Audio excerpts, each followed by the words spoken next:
My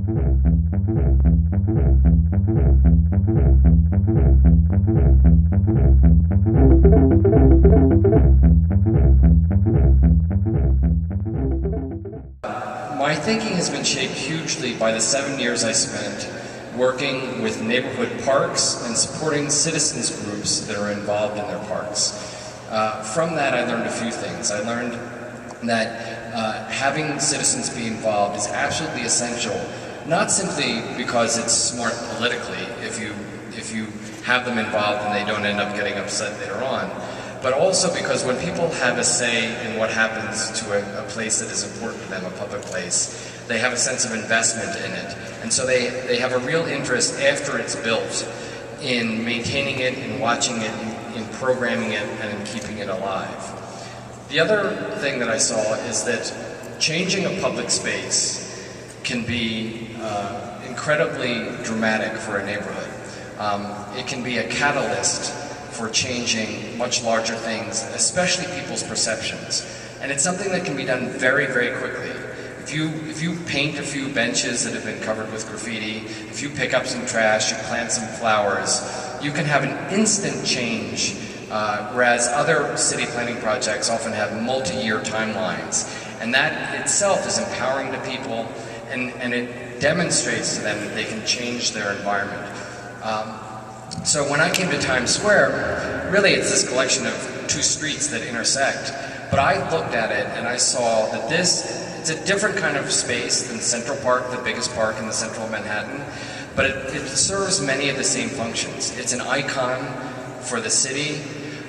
People's perceptions of New York are shaped by this place. When Times Square and when Central Park were dangerous and were frightening and dirty, then that was people's perceptions of New York City. When Central Park started to be restored by a bunch of private citizens, and when Times Square started to change, people had the perception that New York City was getting better. The organization initially was started in 1992, a little bit about it, with the core mission of making Times Square clean, safe, and fun, rather than dirty, dangerous, and terrifying, which is what it was for many years. And then, because I think one of the keys to success in terms of framing the issue is you have to appeal to everyone's sense of interest. Citizens have to feel like they have a sense of ownership and interest. Business people have to feel like in the long term that because there is investment being made in public spaces and in the city itself, the core fabric of the city itself, that they will get a return on their investment, because then they might spend money to do things that government might not be able or might not be willing to do. And then, of course, the folks in government have to feel like they're getting credit for whatever is happening. So when our organization started, it was really a sense of frustration with city government. It was during a fiscal crisis when the city budget was being cut, and people and there were many big plans for Times Square with many moving parts, and they had stalled. They had been announced again, nothing was happening. Ultimately, let's just do something where we can go out tomorrow and start seeing a difference. Can we have a public safety presence on the street? Can we pick up trash? Can we paint walls that are covered with graffiti? And can we make people feel safer and better and have an instant effect? We do an outdoor restaurant festival. When that happened again, it was very significant because nobody believed that anyone would want to bring their family to an outdoor food festival in Times Square because it had been so dangerous. So sometimes you can use events to shift people's perceptions. One of the key things is that every public space is different and every city is different. And part of what we had to do is go back and say, what is it about us that is special and different that we want to reinforce and nurture?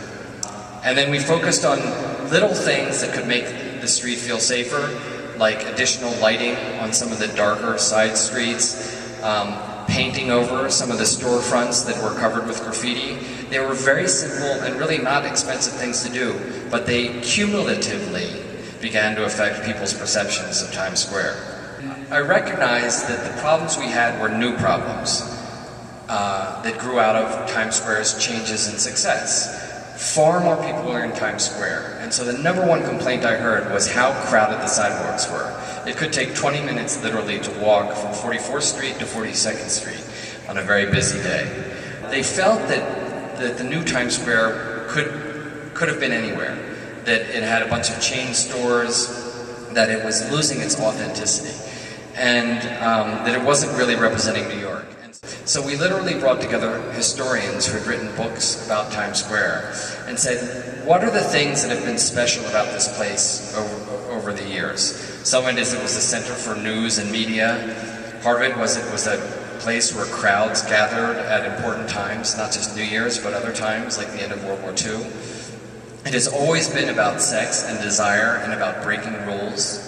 It's always been about entertainment, whether it's Broadway or movies or some other form of entertainment. And it's been, of course, about the lights and the signs and commercialism. Then we went to a company that does brand analysis for major corporations. And we said, what are the brand characteristics of this place? Another kind of analysis, different from historical. And they talked about how Times Square is synonymous with New York City. They talked about Times Square, and this is important from the public space point of view. Times Square is about the experience of being in Times Square. For people from Iowa, for people from Mexico who come to visit, so much of Times Square, of course you see the signs, but it's about being in this incredibly busy, dense place with many different kinds of people. I call it the kind of the alchemy of an urban space. It's the friction that takes place when you have different people from different places and different perspectives coming together, and something new is created from that, which is the essence of what the city is. Later.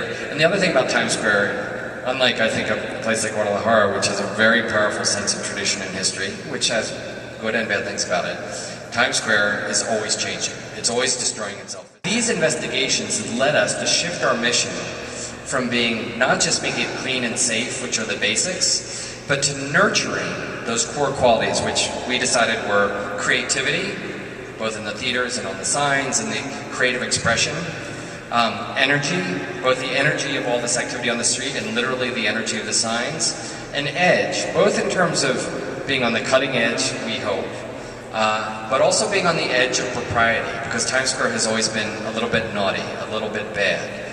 And we chose these, and I chose those words very consciously because that said to me what needed to be reintroduced.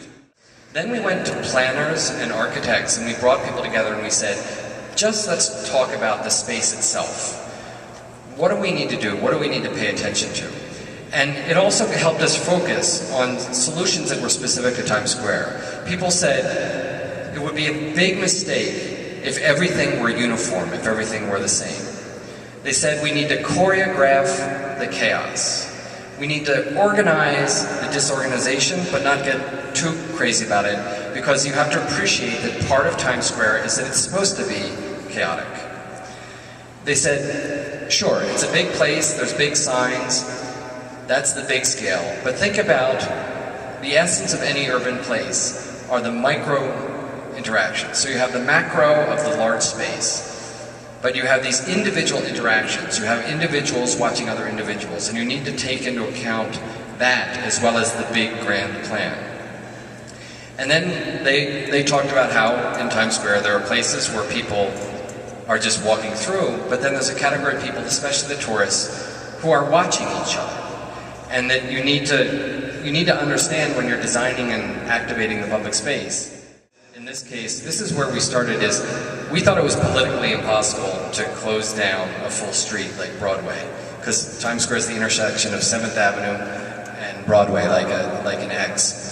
So we just said we want wider sidewalks on either side, and there was a central passageway, which was basically cars went there, where we said make that for people. So we just were trying these incremental ideas to try and get people to look in a different way. And then we had some architects come up with creative ideas where they painted a different picture of what Times Square could be and helped us to think about this very divided space. Here's cars, here's people, here's cars, here's sidewalk. And to think about it as a unified public space. And then we got the city, under a previous commissioner, transportation commissioner, to adjust some of its sidewalks and to do a temporary intervention to change the traffic pattern in preparation for our idea of having that central passageway for pedestrians. How many people, people who work in Times Square, 96% of them walked on the street instead of the sidewalk. So later on, when the mayor made his proposal to close Broadway, we went back to this. Again and again and again in television interviews, I said, wait a minute, you know, because people were like, oh my God, this is terrible, car traffic is going to get worse. And I said, remember, the #1 complaint that we've had is the crowded sidewalks. And it's a safety issue. And that's important in terms of transportation dialogue and discussion. I said 96% of the people who walk here are walking in the street, where there's supposed to be cars anyway, but the cars can't get anywhere because people are walking in the street. And so this was very, very important in terms of laying the groundwork. We did the study in 2008, and it was a year later that the mayor announced closing Broadway. We redesigned this square where you can get the discount ticket booths. And there were a few things involved. First of all, the picture up above is what it looked like before. Incredibly crowded, and no one ever, unless they were buying a ticket, a discount ticket for Broadway, no one ever spent any time on this space because it was narrow, it was crowded, it was ugly. So there was a design that had been out there for a long time. We partnered with other people, we got the city to give us some money, and we oversaw the construction of this structure, which is the world's largest all-glass structure. So it was a commitment to good design, do something special and different, but it's also a very simple design, and that's why it was very respected in the architectural community, because it wasn't over-designing. It reflected the idea was it's kind of like a glass Greek amphitheater. So it matched the spirit of Times Square and the theater district. But it was very important because finally we had a place we can point to when we said, this is what we want to see in the rest of Times Square. This is the example. So the next thing that happened was the mayor came in during an election year, and I give him and his transportation commissioner enormous respect. He decided to kind of give us what we had been asking for and then some. Again, something that I had thought was politically impossible. He said, let's close Broadway. And he was driven by his transportation commissioner, who was a real visionary, and said, and the interesting thing was, if one had gone through all the processes to make this permanent, it would have been years before it happened. But the basic idea was just close down the street, and what we did is we just put down some chairs. The city had ordered some chairs, they didn't come in time, so I literally went to a local store and got beach chairs, because it was the beginning of the summer, and we said, let's have some fun, let's kind of make a joke of this, Times Square is supposed to be quirky. And the fascinating thing was, in the months leading up to this, from when the mayor announced it to when it actually happened, every single article and every single story was about what's going to happen with the traffic. What are we going to do about the traffic? And when we were putting down these chairs, we had barely taken the tags off the chairs, and people were plopping down in them, sitting down in them, as if they had been sitting in beach chairs in Times Square their entire lives. It was absolutely fascinating. And it just says that when you create a space and you give people a chance to use it creatively in their own way, it is transformative. And so the debate instantly became about the chairs themselves. There were sort of two things. Again, there were articles about, many of the articles were about, this is the old cars versus people argument. And so people look at it that way. But then, some of the newspapers said the best seats in Times Square, as in, and this is the kind of phrase one uses, you get the best seats in the theater, well, these are the best seats in Times Square. And there was one newspaper that just hated this. Sort of philosophically, they hated the notion of closing down one of the streets in Times Square. They felt like it would change it. So the debate became about the seats. So for me, when it shifted to being about the cars to whether people liked these beach chairs, there were articles after articles about these beach chairs and whether people liked them. And for me, that was when the paradigm has shifted. It meant that people were debating what kind of public space they wanted. Did they want something that was kind of a joke and cheesy and cheap, like the beach chairs? Did they want something that was fancy and elegant?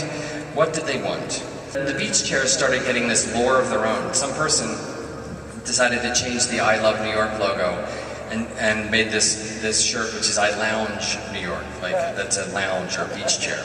And people started selling it, and it became a collector's item. Finally, the furniture that the city ordered came, but it was months later. We decided to make a joke of it again, and we made the chair. We got a sculptor and said, make a one-day sculpture out of all the beach chairs, and so they did that. So again, constantly playing with things. Of course, the newspaper that hated the chairs said the ugly chairs pile up, but this being New York and this being Times Square, it becomes an instant tourist attraction. People start taking their picture in front of the chairs. And then we went back and did a survey asking the same questions we had asked 2 years before. And what we found is that, and because this was important, because the mayor said this is a temporary experiment. He said that in March of 2009, the plazas opened the beginning of summer, in June of 2009, and then in December, you know, it came down to, is this going to happen? So we needed to find out what people thought. This is a kind of map of the words that people used when they talk about Times Square. People, nice, good, still traffic, but the words started to shift to the positive. We cut across all these different groups. 80% of people said that the plazas were a huge step forward in improving Times Square. And the key question, 3/4 of them said, I hope that it becomes permanent. So, those are my thoughts. I'm ready for questions.